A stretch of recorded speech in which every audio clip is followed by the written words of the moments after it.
sektor pariwisata bisa menarik 21 sektor. Jadi menarik ini. Ketika digenjot 1% ada 21 sektor ikut. Terutama UMKM-nya itu kan. Oke. Ya. Jadi kalau kita berbicara pariwisata itu ada 4A yang harus kita penuhi.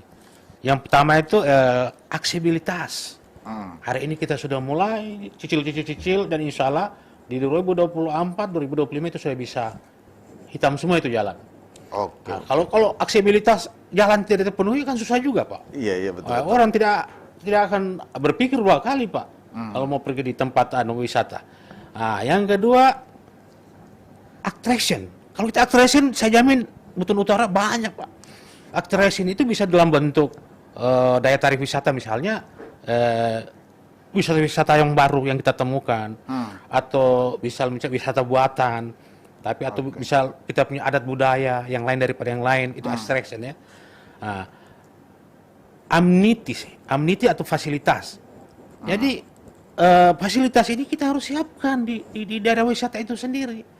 Yang jadi kendala kita hari ini Buton Utara, di daerah wisata itu kebanyakan dimiliki oleh masyarakat. Nah, jadi ini akan ketika kita membangun fasilitas, ini jadi banyak persoalan. Nah, jadi begini, saya belajar dari Pantai Nirwana kan kemarin. Sampai hari ini Pantai Nirwana itu tidak pernah selesai itu. Iya. Pemerintah harus beli itu. Nah, pemerintah beli, kemudian pemerintah bangun. Nah, pemerintah bangun, setelah itu nanti penyelenggaranya bisa dikerjasamakan dengan BUMDes, bisa dikerjasamakan dengan Karang Taruna untuk mengelolanya. Nah, makanya saya bilang kalau pariwisata 21 sektor dia tarik. Nah, jadi itu amenity kita ya, fasilitas. Nah, sudah itu ancillary kelembagaan. Ya, ancillary ini yang saya maksud ada travel bureau kita sebagai tempat kita promosi, kita menjual kita punya paket wisata. Nah, terus mungkin kalau sekarang ada kita punya YouTube kita khusus untuk memasarkan kita punya objek wisata di luar. Itu paling kalau YouTube itu. Terutama bagaimana kita bisa gerakan youtuber kita ada di Butur. Banyak kita punya youtuber di Butur itu. Ada yang spesialis masalah persing, panah ikan. Ada yang seperti apa istilahnya pemancing tradisional. Nah, itu perlu kita salah satu tuh. Jadi 4 itu kelembagaan, travel bureau, terus ada masyarakat yang bersendiri, LSM, terus Pokdarwis, kelompok sadar wisata. Saya kira sebagai putra daerah kita bisa lihat, kita bisa identifikasi kita punya wisata-wisata yang ada. Ingat kita di Buton Utara itu kalau di Bau-Bau dia terkenal dengan benteng terluas, ya kan? Kita negeri 1000 benteng. Saya mau tanya juga kita sebagai putra daerah mungkin baru kita dengar. Kita ada 17 benteng, Pak. Di Buton Utara itu ada 17 benteng. Yang baru diidentifikasi itu baru sekitar 5 atau 6 benteng. Iya. Jadi kalau Kota Bau-Bau sebagai benteng terluas di dunia, kita negeri 1000 benteng, Pak. 1000 benteng. Itu 17 benteng kita. Atau termasuk daerah Kamboja juga ada berapa benteng ya. Ada benteng. Itu salah satu itu daya tarik wisata. Jadi kita harus bermitra kalau kita wisata. Kita bermitra dengan Wakatobi, kita harus belajar, kita minta tandem. Tolong Pak Hugua kita diajar di tandem bagaimana supaya wisata seperti Wakatobi. Kalau Wakatobi terkenal dengan surga bawah laut, maka saya berani klaim kalau di Butur surga di atas laut, Pak.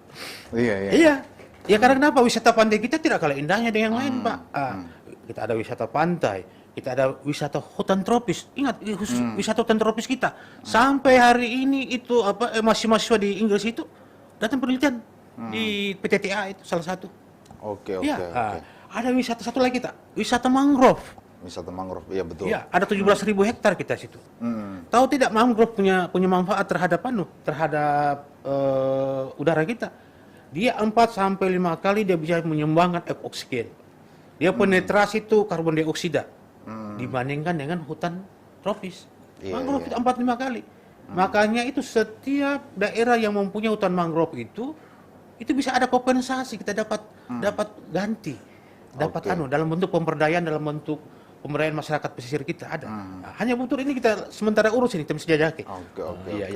Jadi memang ini sektor pariwisata ketika ini bisa dikembangkan itu akan menarik 21 sektor lainnya, Pak ya. Dan saya yakin Butur itu dari 17 kabupaten kota yang ada itu bisa bersaing. Mungkin bisa sampai masuk 10 besar atau mungkin 3 besar.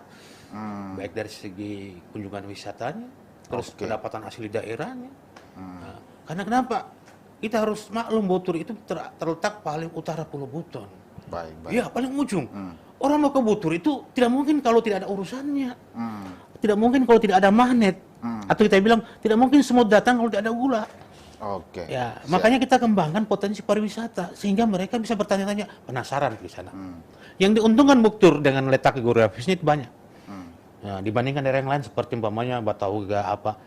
Kita ke Butur pasti kita harus menginap 1 malam.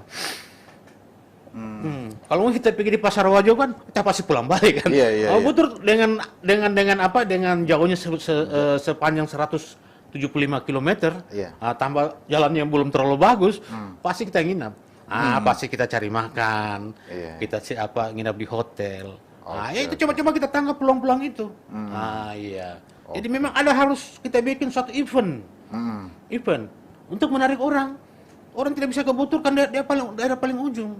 Ada sesuatu sehingga bisa menarik wisata. Dalam dunia wisata itu ada aturannya juga.